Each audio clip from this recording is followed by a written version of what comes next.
जय हिंद। मनुष्य के सुख और दुख दोनों का कारण उसका मन होता है।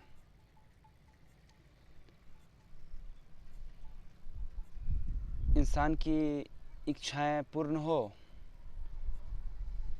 तो वो खुश होता है, और इंसान के इच्छा के विरुद्ध कार्य हो या फिर उसकी इच्छाएं अधूरी रहे तो मनुष्य दुखी होता है। अर्थात हम ऐसा कह सकते हैं कि सुख और दुख एक ही सिक्के के दो पहलू हैं और दोनों एक दूसरे के ओतप्रोत हैं।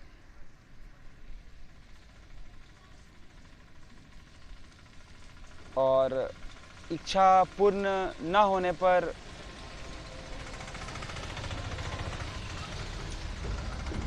जिस तनाव का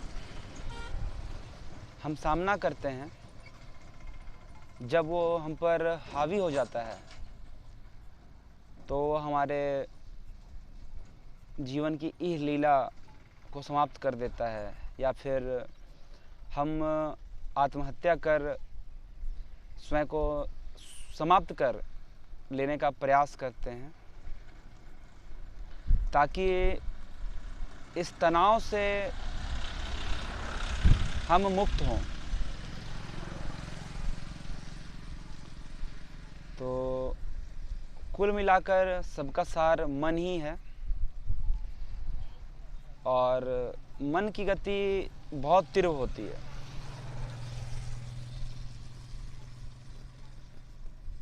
जब यक्ष ने युधिष्ठिर से प्रश्न पूछा कि सबसे तेज गति से चलने वाला क्या है, तो युधिष्ठिर का उत्तर था मन। मन एक क्षण में यहाँ से वहाँ कहीं भी पहुँच जाता है। मन से तेज कुछ भी नहीं। यह मन ही मनुष्य के उत्थान और पतन दोनों का कारण है।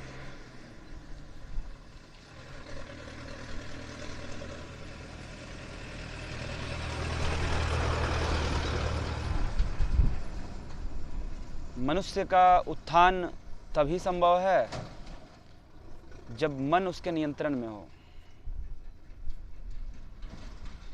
अर्थात वह जितेंद्रिय हो। और जब मन आपके नियंत्रण में ना हो तो आपका पतन स्वाभाविक है।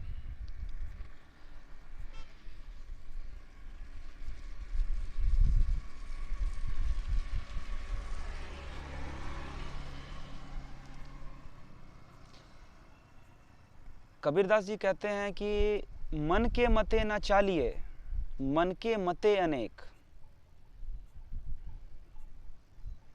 मन पर जो अस्वर है सो साधु कोई एक। अर्थात मन के हिसाब से मत चलिए। मन के अनेक मत हैं, वो आपको हमेशा दुविधा में रखेगा, उलझन में रखेगा। और जो अपने मन पर नियंत्रण कर लेता है, वैसा साधु कुछ विरले ही होते हैं, कुछ विरले लोग ही होते हैं जो अपने मन को अपने नियंत्रण में रखते हैं।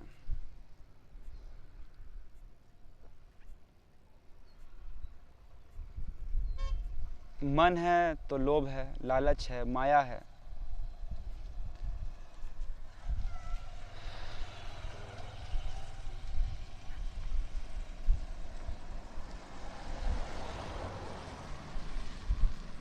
और मन को आप सजा भी नहीं दे सकते, उसे दंड भी आप नहीं दे सकते, क्योंकि वो हमारे शरीर में कहाँ है कोई नहीं जानता।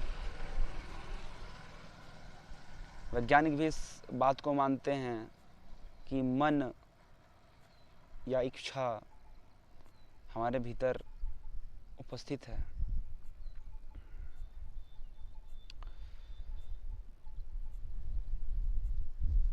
कबीरदास जी की एक और दोहा है, मनवा तो पक्षी भया, उड़ी उड़ी चला आकाश। ऊपर ते से गिर पड़ा मोह माया के पास।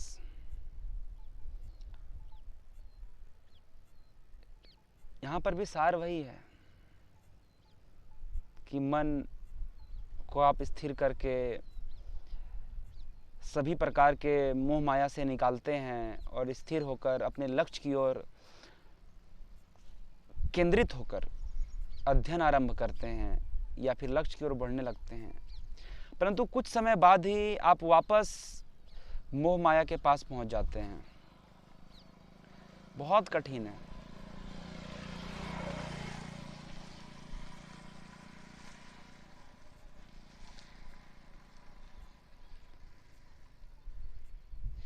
माया मरी ना मन मरा, मरी मरी गया शरीर। न माया मरती है न मन मरता है, और मन की इच्छाएं पूरी करते करते माया प्राप्त करने की इच्छा में पूरा का पूरा शरीर नष्ट हो जाता है। माया मरी ना मन मरा, मरी मरी गया शरीर। आशा तृष्णा ना मरी, कह गए संत कबीर। तृष्णाएं यानी जो आपकी भूख है, जो आपकी प्यास है, वो कभी नहीं मरती, आपका शरीर नष्ट हो जाता है।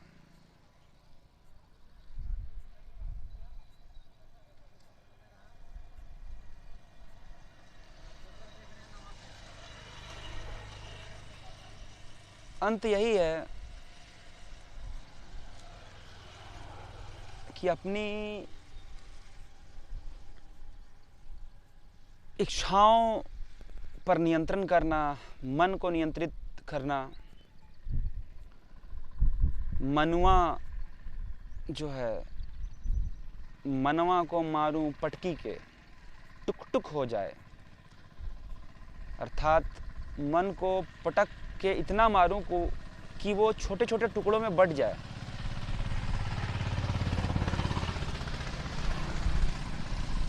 मन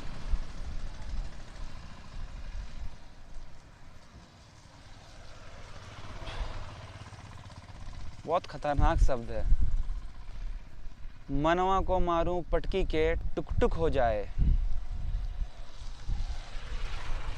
विष की क्यारी बोए के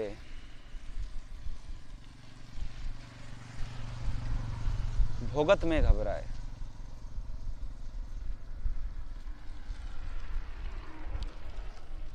ये जो विष की क्यारी बोई गई है, इसे मन ने ही बोई है। हमारी इच्छाओं के कारण ही ये कष्ट, ये दुख, ये दर्द की स्थिति बन पड़ी है, जिसे भोगना है। लेकिन जब भोगने की बारी आती है, जब उसे सहन करने की बारी आती है, तो मन घबराता है, विचलित होता है, प्रश्न पूछता है कि यह दर्द मेरे लिए क्यों है, दुख मेरे लिए क्यों है।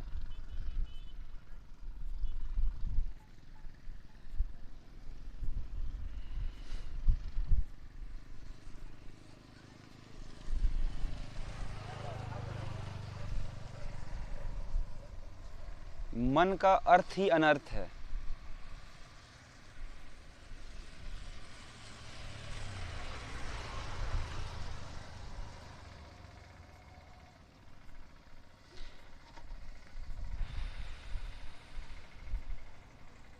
नहाए धोए क्या हुआ, जो मन का मैल रह जाए।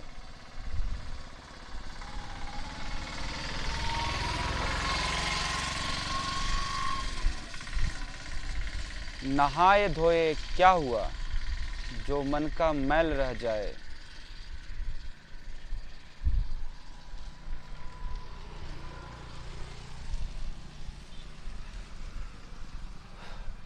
मीन सदा जल में रहे, धोए बास न जाए।